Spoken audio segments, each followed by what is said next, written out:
Qual será o plano de Renato Paiva para o Botafogo? Como ele vai fazer para melhorar esse time e fazer esse time jogar bola? Vamos analisar juntos tudo sobre o treinador português. Temos dados, estatísticas, vamos aqui, fazer um brainstorm que vai mostrar como o treinador português pode aplicar seus conhecimentos no nosso glorioso. Além disso, vamos falar também de um advogado que está detonando o Botafogo lá em Portugal e suas afirmações estão sendo replicadas aqui no Brasil. Vamos falar ainda sobre reforços para o Botafogo e também, é claro, sobre a Copa do Brasil. Vem comigo, esse é o Café do Fogão.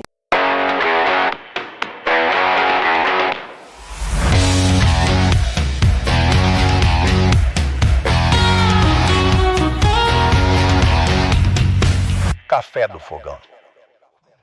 Muito bom dia, mais um Café do Fogão começando na sua manhã aqui no canal Fogão do Meu Coração, onde eu, Gabriel, trago aqui as principais informações do nosso glorioso para vocês. Já vai chegando juntos, deixando seu like, se inscrevendo aqui, ativando o sininho. Você sabe como funciona, taca o dedo nesse like e eu vou dar uma missão para você hoje, cara. Tá com o emoji do foguinho nos comentários. Eu quero ver esse YouTube lotado de emoji de foguinho do Botafogo, pra incendiar essa manhã carnavalesca, hoje segunda-feira de carnaval. E estamos aqui, como sempre, falando de Botafogo, porque não importa se tá jogando, se não tá jogando, tem notícia, tem glorioso, tem informação aqui no canal Fogão do Meu Coração. Bom, hoje eu vou debater aqui junto com vocês sobre como o Renato Paiva deve aí melhorar o Botafogo, sobre como ele deve aplicar seus conhecimentos para melhorar o Botafogo. Vou fazer uma leitura de como ele gosta de agir, como ele gosta de montar o seu time, para a gente entender a forma que o novo técnico conseguirá aplicar no Botafogo para que a gente consiga ter um futebol mais vistoso e um futebol que nos traga vitórias. Além disso, vamos falar sobre um advogado que está falando muito mal do Botafogo, detonando o Botafogo lá em Portugal e muita coisa no vídeo de hoje. Bom, sem mais delongas, vamos falar primeiro desse carequinha aqui que está na sua tela, O nome dele é o seguinte: Luiz Miguel Henrique, e ele é advogado do Jorge Jesus, sim, aquele técnico que passou pelo Flamengo, em 2019. Ele, advogado de Jorge Jesus e que trabalha aí num grande canal da imprensa portuguesa, falou sobre a situação da negociação do Botafogo com o Vasco Matos. Apareceu até o Luiz Henrique aqui na nossa tela, mas é o Vasco Matos. O que isso tem a ver, cara? Tem a ver que ele falou que o Vasco Matos só não veio pro Botafogo porque o Botafogo não teria ali uma boa reputação em Portugal sobre a questão de pagamento, O Botafogo já teve 2 técnicos portugueses, 3 na verdade, Luiz Castro, Bruno Lage e Arthur Jorge. E segundo aí o Luiz Miguel, não é isso o nome do cidadão? É Luiz Miguel Henrique, o Botafogo não teria aí uma boa reputação em Portugal na questão de pagamento. Vale lembrar que o Botafogo teve alguns problemas de pagar, depois da demissão do Luiz Castro e tudo mais. Mas assim, eu acho que o Botafogo estava totalmente na sua razão, cara? Eu acho que o Botafogo tem que atrasar mesmo e pagar quando der nessa situação. O cara pediu, o Boné pediu pra sair no meio da temporada, com todo respeito, eu sou clubista, dane-se, paga quando puder, Mas assim, ficou queimado em Portugal, segundo esse rapaz aqui, esse carequinha lindo aí que está na sua tela, Ele que é advogado de Jorge Jesus, como eu falei, é um cara que tem uma influência na mídia portuguesa. Segundo ele, o Vasco Matos só não veio pro Botafogo porque o Botafogo tem uma fama de mal pagador em Portugal. Então, ele tá detonando aí a imagem do Botafogo, mas assim, o que isso nos afeta? Cara, não sei, eu acho que com dinheiro na mesa, Com dinheiro na mesa, qualquer técnico vem. Então não importa, o Botafogo é uma SAF, o Botafogo tem dinheiro, o Botafogo paga, o Botafogo teve a recuperação extrajudicial, tá conseguindo pagar suas dívidas. Então, assim, não tem o que você questionar sobre o Botafogo. Atrasou ali a rescisão do Luiz Castro, irmão, ele saiu no meio da temporada. Beleza, mas vai pagar na justiça ou pagou depois, então o Botafogo consegue quitar aí as suas dívidas, mas essa reputação está sendo aí exposta por esse cidadão lá em Portugal e por isso o Vasco Matos poderia ter ficado aí com o pé atrás de fechar com o Botafogo. Na minha opinião, nada disso é uma desculpa, nada disso aconteceu. Na minha opinião, o Vasco Matos não veio porque realmente não tem ali o certificado que a gente precisava. E isso, o Botafogo acabou percebendo tarde demais, foi uma falha ali de seleção do Botafogo e por isso acabou não trazendo o treinador. Então, Mas é isso, é importante citar aí que temos um rapaz lá em Portugal falando mal da gente, falando mal do Botafogo na questão do financeiro. Bom, vamos falar um pouquinho agora sobre Vasco Matos. Sim, eu vou analisar junto com vocês como o nosso treinador pode comandar o nosso glorioso. E para isso eu vou colocar na tela aqui o nosso grande Transfer Market, que auxilia aqui a gente a fazer esses vídeos com mais questão de dados e tudo mais, né? Renato Paiva, português, que assinou com o Botafogo, que ele já foi campeão do Equador. Temos algumas informações importantes, né, sobre o treinador. Primeiro que a formação preferida dele é o 4-2-3-1.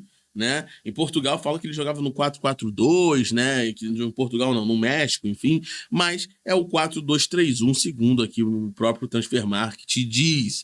Ele passou por diversos clubes importantes, mas onde ele se destacou foi no Del Valle e no Toluca. O Toluca, onde ele foi campeão, né? Onde ele fez onde ele teve a melhor fase da carreira dele. Ele foi campeão pelo Del Valle, né?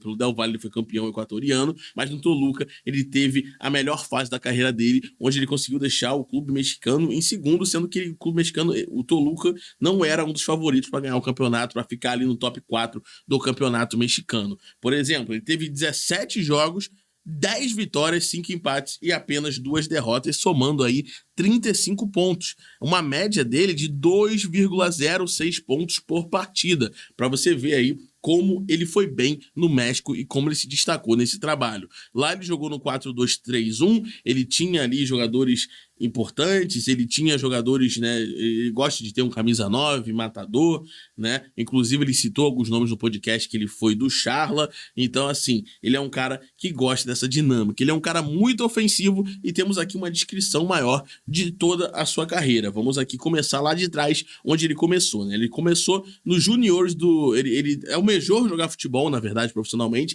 mas ele não passou nos juniores do Vitória de Setúbal, foi só ali onde ele chegou. Ele só deu os primeiros passos como treinador no futsal e acabou parando no Benfica, que é o seu clube aí de coração, tá? O técnico permaneceu no gigante português por 18 anos, ó, ele ficou 18 anos no Benfica, então isso mostra aí que ele tem uma certa experiência, né? Onde ele desenvolveu o trabalho na base. Ele começou como auxiliar, até que ele ficou aí treinador do time B do Benfica. Em sua trajetória, ele revelou alguns nomes como Ederson Bernardo Silva, João Félix e Rubens Dias. Olha só, grandes nomes aqui do futebol português, né? E também, né, o Ederson, que é brasileiro.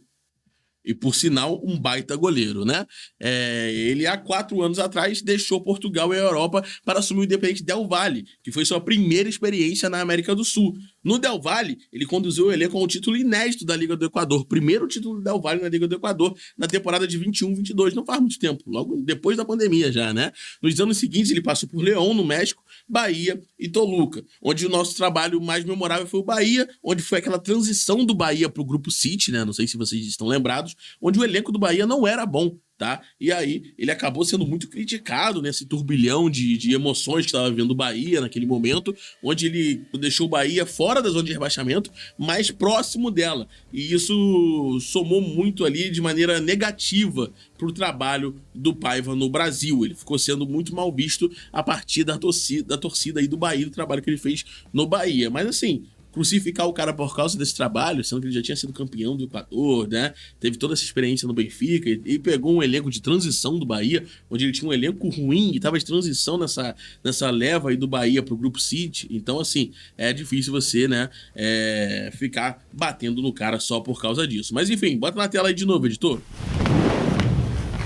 Tá aí. Logo depois do Bahia, ele foi pro Toluca, onde, segundo o mesmo, ele fez o melhor trabalho da sua carreira, né? Até aqui tá, ó, na opinião do próprio Renato, foi o melhor trabalho na sua carreira, tá? O Toluca, onde ele ficou ali no top 4 mexicano, em segundo, se eu não me engano, com um time que não estava sendo esperado ficar lá em cima, tá? Pro Botafogo, ele tem um planejamento que visa formar jogadores na base e alçá-los ao profissional, muito parecido com o que o Textor, né, sempre pregou desde quando trouxe o Luiz Castro, né? É importante também citar essa questão.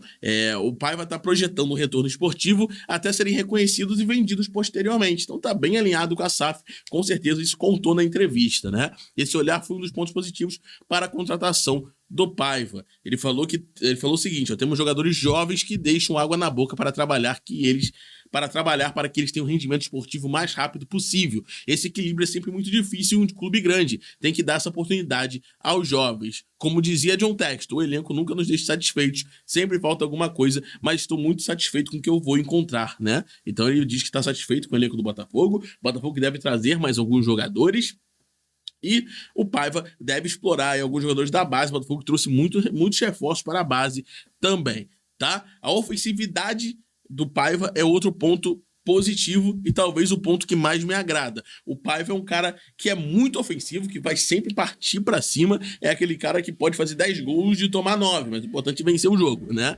Ele tem o lado ofensivo de maneira muito forte e isso agrada o John Textor. A filosofia do Botafogo, que é uma filosofia de top 4 Brasil, em que ele tem que sempre massacrar os seus adversários, principalmente jogando no tapetinho, jogando em casa, isso contou muito também para a contratação do Paiva, e é assim que o Botafogo deve jogar. Então a gente deve observar um Botafogo utilizando mais os jovens, né? Mas não descartando os jogadores experientes também, que vão chegar, já vou falar um pouquinho sobre isso. E o Botafogo muito pra cima, com toque de bola rápido, jogando ali no 4-2-3-1, possivelmente, tá? E também com um homem de referência na frente, possivelmente o Igor Jesus. Então devemos observar muito isso do Renato Paiva no Botafogo. Ele que, na minha opinião, tinha um ponto fraco na questão defensiva, mas também os elencos que ele pegou, como por exemplo do Bahia, não contou muito, né? Quando ele teve elencos bons em mãos, né? Bons pro campeonato que estavam inseridos, como o Independente Del Valle, ele conseguiu se destacar. Então sim, estudando melhor o técnico, eu tô otimista. Eu acho que o Botafogo vai jogar pra frente, eu acho que o Botafogo vai jogar no 4-2-3-1, eu acho que o Botafogo vai jogar com bastante troca de passes, sempre visando ganhar, né, campo adversário, e acho que o Paiva tem essa filosofia e também vai usar bastante jogadores da base, né? O Lobato pode ganhar mais oportunidade, por exemplo, talvez o Cauê, enfim, a gente vai olhar aí alguns jogadores da base ganhando oportunidades. Mas saindo um pouco do assunto do Renato, já entrando no assunto de contratação, o Botafogo continua olhando no mercado interno, no mercado brasileiro, algumas possibilidades de contratação, como Mosqueira, por exemplo, e no meio do ano vai chegar aí grandes jogadores. O Botafogo tende a fazer grandes contratações pontuais para o meio do ano, visando também o Super Mundial. O que já está confirmado é só o Wendel, mas sim, o Botafogo vai buscar jogadores no mercado brasileiro ainda nesse mês agora de março, que a janela abre dia 10, né, do mercado doméstico, e também no meio do ano vai buscar contratações pontuais de jogadores com maior renome. E o Wendel já está confirmado que para mim vai mudar o patamar do time do Botafogo. Tanto o Santi Rodrigues quanto o Wendel, e os dois, esse dinâmica de jogo do Renato, de jogar para cima, troca de passes rápidos e tal, pode dar muito certo. Bom, por enquanto é isso, cara. Copa do Brasil. Tava esquecendo já a questão da Copa do Brasil. O Botafogo dificilmente vai pegar um time grande nesta terceira fase. Vou mostrar aí pra vocês. O Botafogo se classificou aí de forma direta para a terceira fase, tá no pote 1 do torneio. Nossa, quanto tempo eu não vejo o Botafogo no pote 1, cara. Finalmente, né, cara, esse ano e também no ano passado, cara, isso salva muito porque a gente foge daquelas primeiras partidas perigosas num momento do ano que a gente geralmente não está bem, né? Então, o Botafogo provavelmente não vai pegar times da Série A, o Juventude, o Sport foram eliminados, tá? Então, assim, o Botafogo deve ter um caminho mais tranquilo na Copa do Brasil. Ele continua esperando alguns jogos que vão acontecer, né? O Botafogo entra direto na terceira fase, como entra a questão do São Paulo, Flamengo, Palmeiras, Corinthians, Fortaleza, Bahia, Internacional, Santos, Cruzeiro, CRB e Paysandu, tá bom? O Botafogo tem apenas 19% de chance de encontrar um time de primeira divisão, que poderia ser Cruzeiro, Ceará ou Vitória. Porém, né, cara, depende muito dos duelos, são muitos duelos, não vou ler todos aqui, porque senão ficaria horas, mas assim, o Botafogo só tem chance de pegar Cruzeiro, Ceará ou Vitória, e essa chance se resume em 19%, né? Menos aí de 20%, então menos de 1/5 de chance do Botafogo pegar algum clube da Série A. Bom, o vídeo está ficando muito longo já. Falamos do esquema de jogo do Renato Paiva, como ele deve jogar no Botafogo. Falamos da chegada do Wendel, de como o Botafogo deve se comportar no mercado, buscando contratações agora no mercado doméstico e também no meio do ano contratações maiores, visando também o Mundial, né, o Super Mundial, suprindo a carência do elenco com jogadores de ponta. E também falamos sobre a Copa do Brasil. O Botafogo só pode pegar aí 3 grandes, mas mesmo assim chance mínima. Grandes que eu digo clubes da Série A, né? E falamos sobre o advogado que tá detonando o Botafogo aí na questão do financeiro. Bom, galera, na questão de mal pagador, né? Não é só do financeiro, de mal pagador, né? Mas enfim. Bom, galera, deixa aí nos comentários o que você acha disso tudo que eu falei pra vocês, suas opiniões. Taca ali o foguinho, vamos encher de foguinho aqui. Quero ver o YouTube cheio de foguinho. Taca ali o foguinho no emoji. Tamo junto. Um grande abraço. Eu fico por aqui. Meu nome é Gabriel. Foi um prazer atualizar vocês sobre o Botafogo. Tenha uma excelente segunda-feira. E, é claro, deixe o seu like, o seu comentário, como eu já falei. E ative o sininho, além de seguir a gente em todas as redes. Valeu, fico por aqui. Um grande abraço. Uma ótima segunda. Tamo junto.